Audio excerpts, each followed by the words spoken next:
Hello everyone. So this is our K-12 kit and today we are going to work on the project Night Safety Light. So let's see how it's done.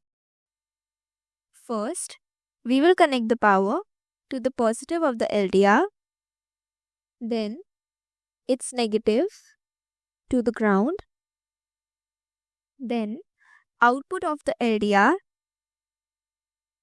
to the positive of the LED, then negative of the LED to the ground. Now, before making the connections fully, first of all, we will turn the light towards the LDR. Okay, now let's make the connections. Okay, now this is done.